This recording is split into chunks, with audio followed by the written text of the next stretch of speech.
You notice things other people completely miss. You're sitting in a room full of people, everyone laughing, everyone talking, and something shifts. A pause that lasted half a second too long. A smile that didn't reach the eyes. A word chosen carefully when a simpler one would have worked. Nobody else caught it. The conversation moved on, but you stayed there, quietly, replaying it, turning it over, wondering what it meant. And later, when you try to explain it, people look at you like you invented a problem. You're overthinking, they say. It was nothing, but you knew. You knew something was off. And you were right. This isn't a flaw.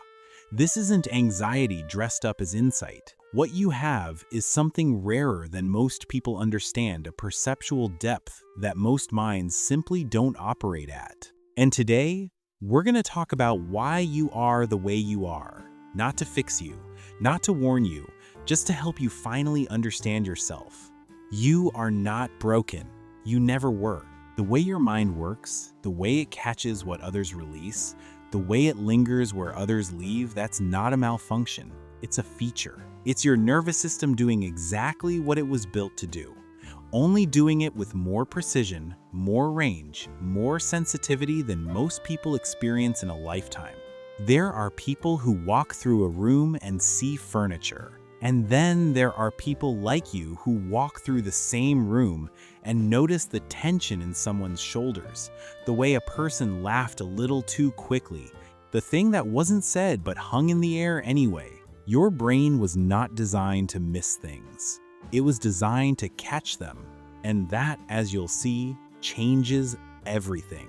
The first reason you see what others don't comes down to pattern recognition, and yours is extraordinary. Most minds process the world in broad strokes. They take in the headline and move on. But your brain is different. It reads the fine print instinctively. It archives small moments, tiny inconsistencies, subtle shifts, and then, quietly, it connects them. You notice that someone's tone changed slightly when a particular name was mentioned. You notice that a person who claims to be fine keeps touching their face when they speak. You noticed it without trying, without knowing you were even paying attention. This is not overthinking. This is your brain doing what pattern recognition systems do at their highest level, finding signal in what everyone else writes off as noise. Researchers who study perception describe this as a heightened capacity for detecting deviation from baseline. But what it feels like is simpler than that. It feels like something is wrong before you can say what it is. And you've learned to trust that feeling because it's been right before. Underneath that, pattern recognition is something even more refined: your ability to read what people are trying not to show. There's a kind of emotional language that exists beneath words. It lives in micro-expressions, the flicker of discomfort that crosses a face before the smile appears. It lives in vocal tone, in pauses, in the careful selection of words by someone who is managing what they reveal. Most people are fluent in the surface language. You are fluent in both. You hear what someone says, and you hear what they mean.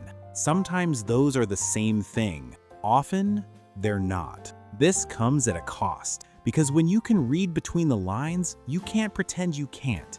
You can't unhear a tone of voice. You can't unsee a glance exchanged across a room. You carry information that others are allowed to remain innocent of, and sometimes that weight is exhausting in ways you don't quite know how to explain. But here's the part nobody tells you. This depth of perception, this sensitivity, it didn't appear from nowhere. You weren't born with a manual that explained it. In many cases, you developed it because you had to. Highly perceptive people often grew up in environments where reading the room was a survival skill, where knowing the mood of the house before you walked in mattered, where the difference between a good day and a hard one depended on your ability to detect an approaching storm before it arrived. Your nervous system learned. It adapted. It sharpened itself into an instrument of extraordinary sensitivity because at some point, being sensitive kept you safe. That's not a wound. That's intelligence in its most human form, the kind that doesn't come from books. There's a concept called high sensitivity that science has only recently begun to take seriously. Roughly 20% of the population processes sensory and emotional information more deeply than average. More deeply doesn't mean more dramatically, it means more completely. Stimuli that other people skim past, you fully absorb. Environments other people pass through, you carry with you afterward. You don't just see situations, you absorb them. This means that a difficult conversation doesn't end when it ends. It continues to process through the afternoon, through dinner, through the quiet hours before sleep. Your mind is still working on it, still extracting meaning, still trying to understand what happened and why, and what it means about the world. People call this overthinking, but it's not. It's thoroughness. It's your brain refusing to file something away until it has actually been understood. And beneath all of this, running quietly in the background, is a subconscious processing system that never fully powers down. While you are doing other things, part of your mind is still working, still cross-referencing, still connecting a thing that happened yesterday to something that happened 3 years ago and noticing that the pattern is the same. You'll be in the middle of something completely unrelated when suddenly you understand. The answer surfaces, the connection becomes clear. This is not magic. It's what a mind that runs deeper than average does with the information it collects. It composes in the background quietly until it has something to say. Other people don't experience this. They take in the world and let it pass. You take in the world and build it into something. But you already know the shadow side of this gift. You can't unsee what you've seen. Once you've noticed the dynamic beneath a relationship, it's there. Once you've detected that something is off, you can't convince yourself it isn't. You carry clarity that sometimes feels like a curse because the clarity doesn't come with the ability to turn it off. And you get tired, not physically, but in that deeper way. The way that happens when your mind has been processing on full capacity for too long. When you've absorbed too many rooms, too many tones, too many unspoken things. The exhaustion of seeing more is real, and it's not often acknowledged. People call you sensitive like it's a weakness. What they don't understand is that sensitivity at this level is rigorous. It is work. It requires something of you constantly, and you do it without being asked, without being thanked, and usually without being seen doing it at all. Something shifts across a life though. When you're younger, this depth of perception can feel disorienting. You don't have enough experience to contextualize what you're picking up. You just know that something feels wrong, or complicated, or layered, and you can't always explain it. And not being able to explain it makes you feel strange, different, alone in a way that's hard to name. In the middle years, it can become overwhelming. You've collected so much information about the world, about people, about patterns, about the invisible mechanics of relationships, and the weight of knowing is significant. You see what's coming before it arrives. You understand what others are still discovering, and sometimes that loneliness returns, dressed differently but familiar. But something happens later.